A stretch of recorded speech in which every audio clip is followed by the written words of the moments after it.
Welcome, kind and esteemed viewers. This is your bestie, Lady Pheme Chatterington. Are you ready for the latest dose of saucy scandal amidst the illustrious ton? Do get comfortable and join me for a spell. Pour yourself a cup and let's sip on some hot English tea together. And please don't be shy when tempted to reach for the biscuit tray. Sometimes you need something a little sweet to wash away the naughty from your palate.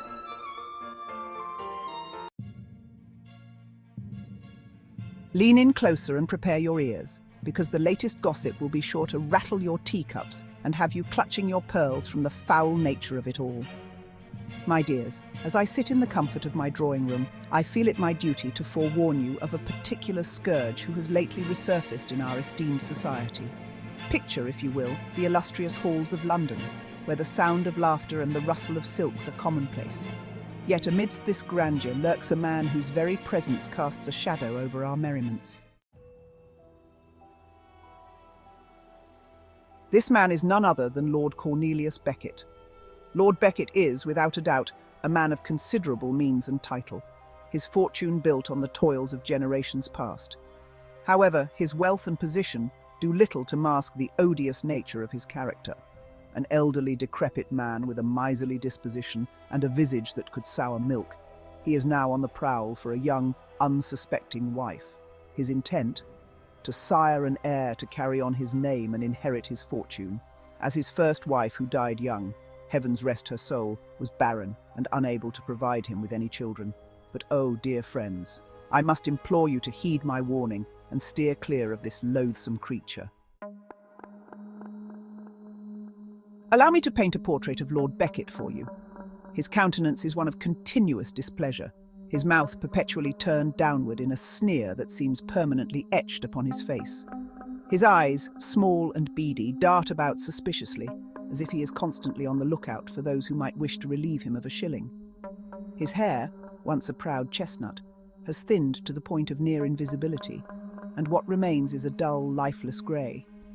He carries himself with a stooped posture, as if the weight of his own miserly thoughts burdens his very soul. But it is not merely his appearance that should give you pause. His reputation for cruelty and avarice precedes him. Stories abound of servants mistreated and tenants driven to penury by his relentless pursuit of every last farthing. He is a man who delights in the misfortunes of others, finding joy only in the clinking of coins and the signing of contracts that further line his coffers. His words are sharp and cutting, his temper quick to flare over the slightest perceived insult. In short, he is a man entirely devoid of the kindness and compassion that should define a true gentleman.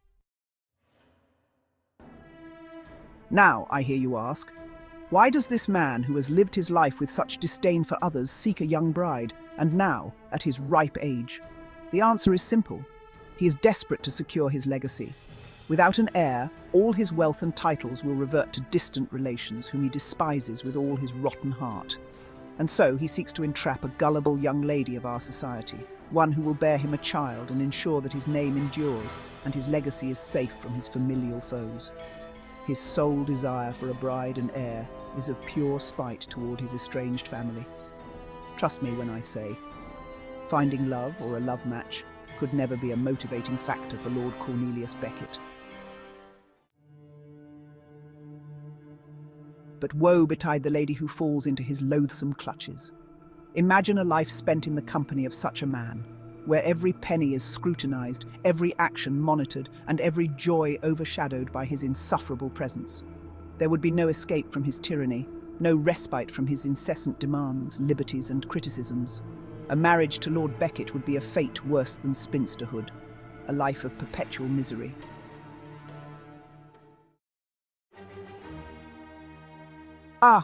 And let us not overlook the matter of Lord Beckett's personal hygiene, which I must confess is as deplorable as his character. His attire, though costly, often bears the stains of previous meals, and a whiff of his person reveals a distinct lack of acquaintance with soap and water.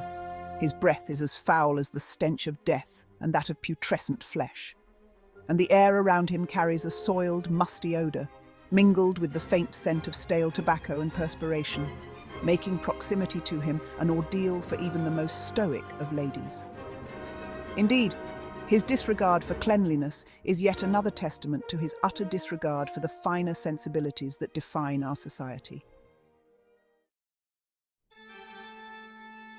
And so, my dear friends, I beseech you to be vigilant. Should Lord Beckett come calling with his oily charm and promises of wealth and security, turn him away without hesitation. Warn your sisters, your cousins, your friends, and your loyal neighbours. Let no one fall victim to his schemes. For in doing so, you will not only protect yourselves, but also ensure that our society remains untainted by the influence of such a despicable man. Indeed, he is a cretin of the highest order, whose very presence is powerful enough to curdle milk and wilt flowers. Let us band together, as we ladies of the ton are wont to do, and safeguard our future from the likes of Lord Cornelius Beckett. In this way, we can ensure that love, true and pure, remains the guiding force in our lives, and that no young lady need suffer the indignities of a life shackled to such a vile creature. Well, my lovelies, this is all the saucy scandal I have for now. So until we meet again, keep your teacups full and your ears open, because the ton never ceases to provide an infinite supply of delicious scandal. And I wouldn't live up to my namesake if I never shared it with you, now would I? All is fair in love and war, they say. Until next time, my dears.